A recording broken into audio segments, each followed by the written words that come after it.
I recently had the privilege of being interviewed by one of the top agency sales experts in ECOM, Ethan Welby. He's worked with over 100 agencies and generated just under 5 million in agency growth sales. In this interview, we dove deep into what it takes to have a successful business within ECOM. So without further ado, let's dive straight into it. We have got another legend on today. We've got Zen. Zen has been one of the earliest members of the program. He's been crushing it lately. Yeah, it's good to be here. Appreciate you taking the time. What actually got you into the agency space? It's a weird place to get into, man. Kind of happened naturally, as I was a personal trainer before, and then I had my own online coaching business, and then I started running ads for that business, and then everyone in the area was like, how are you signing so many clients? All the gyms were approaching me and asking kind of about the process, and then I was like, I'll tell you what, if you pay me, I'll show you. And then that was kind of how it started. I kind of fell into my path, really. Your major goals at the time, what were you actually looking to achieve with the agency? I believe then, It was a while ago. I don't actually scale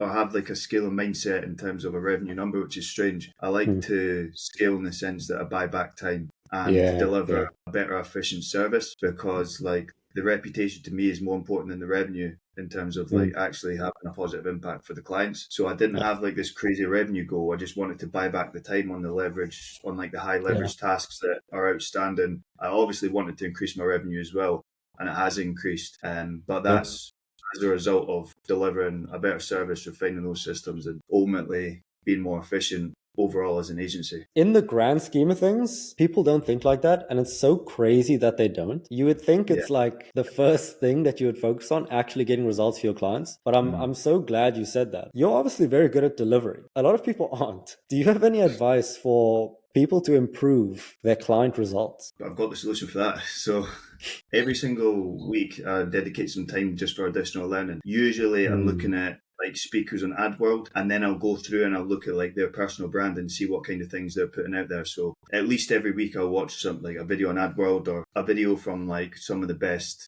media buyers in the world, and then I'll kind of break down that process, build an SOP around it, and then test it. And then from there I'll determine if it's like as strong as the strategies I'm using, because a lot of them don't cross over from like what 9-figure brands are doing to startup brands. So I'm always kind of like actively testing what they're doing, but then cross-referencing it with kind of what's been done in the past, and just staying active with the sort of best practices. It's the same like jumping on a trend early. Like the impact it can have is insane. Like even just product market fit timing on a particular placement is enough to like scale a business. So like we jumped on TikTok pretty much as soon as TikTok ads became live, and like we're hitting like 20 RASs with like 10k daily spends. So it's like just making sure I'm not missing any trends is something really important to me, because although it's not like necessarily an evergreen approach which will last forever, it's enough to get like startup brands out that hole and generating like profitable revenue at scale. So I think in terms of like advice I can give is just keep learning, because that's actually why I want to buy back more time. Like I already spend like 4 to 8 hours a week just researching anyway, but I would like to actually do that more than that,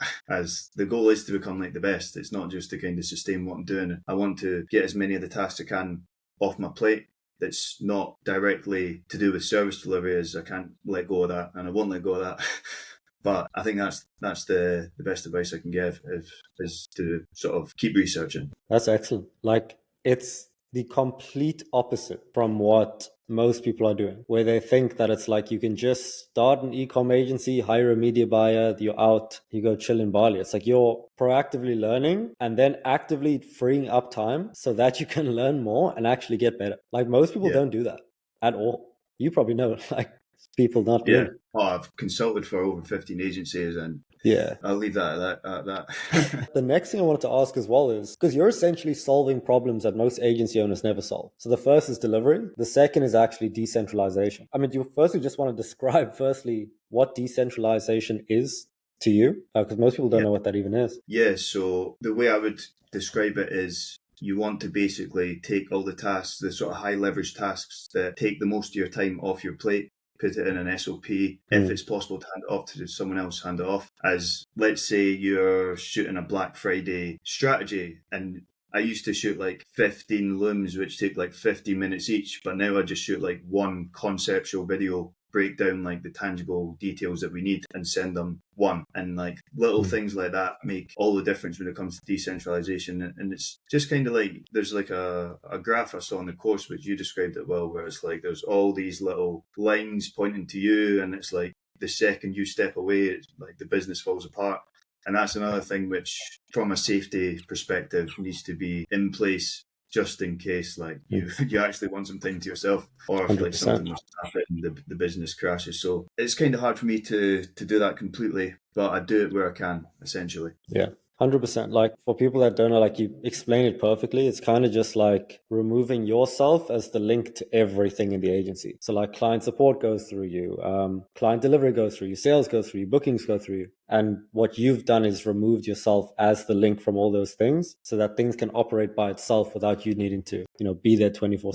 So you can actually take some time off if you'd like, or just train more, to be honest. You're in a very, very saturated niche. As you know, as we all know, you're doing extremely well in there. Do you have any advice? Doesn't have to be ecom specifically. Don't have to give away the secret sauce on that. But just signing clients in general. I mean, before you joined, you understood the idea of the value proposition, all of that. I guess if someone was in the position where they were literally just, let's say they're running an agency already, they're great at delivery, they've been growing from referrals, what would you advise them to start with if they wanted to start getting clients and booking meetings predictably? A couple other things which helped was having a guarantee and also having flexible payment options. So I have fixed rate, I have a hybrid, which is a lower fix and a lower percentage of revenue, and then I also have just a flat revenue share. So I kind of have something for everyone, as long as they've got like 5K a month to invest in ads. So that, along with the guarantee, my guarantee is that we'll beat your previous agency's results or we'll completely refund you. And then we have some other sort of custom guarantees that we can put in place if we need to as well, and we know we can meet them. And it's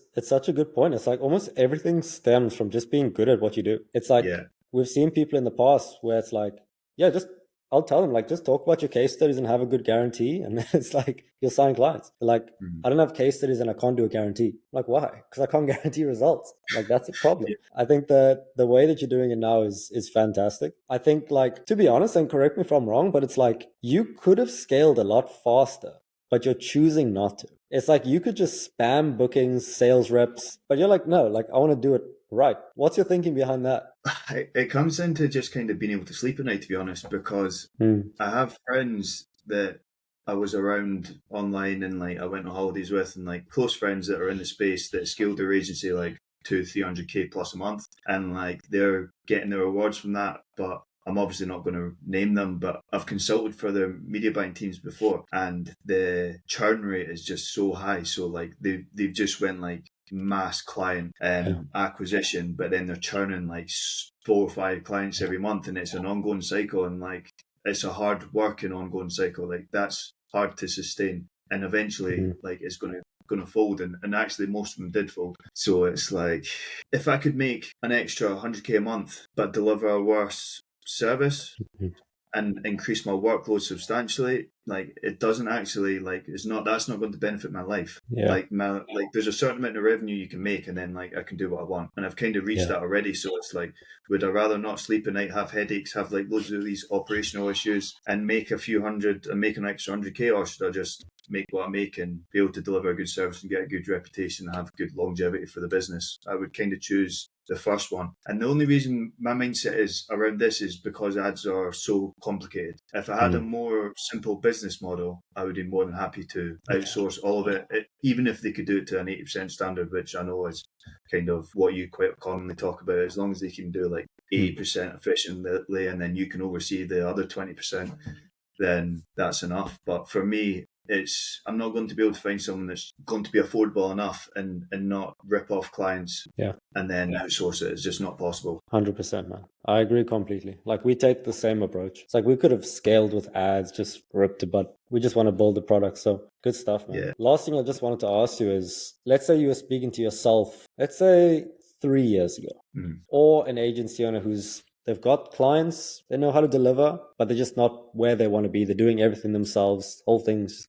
chaos. What advice would you give to them? Something I wish I did 3 years ago, and the advice I would give to someone else, is start a personal brand early, as it only takes like 6 to 12 months to start reaping the rewards, and then you can just not even have to worry about sales really. I think that is something I wish I'd done a lot earlier. And I had one other thing which I can't remember what it was, but that was the main thing, is start a personal brand. And if I can give advice to my previous self, that would actually be the kind of main thing. But if I could give advice to others, I would say the same thing as before, just kind of go all in on knowledge, because like in this industry specifically, like knowledge is power, and the better results you can generate, the more clients you can sign, the better you can sleep at night. It all kind of works in harmony together when it just comes down to like better results, personal brand. I think they're the two big things. And then obviously if you want like the immediate rewards, you need to be doing the cold sort of email acquisition stuff as well. 100%. If you enjoyed watching the video and want to learn more about running ads, I'll leave a link for some videos in the description and on the end screen, so feel free to check them out and leave a sub if you want to stay up to date with all things ecom, and I'll see you in the next one.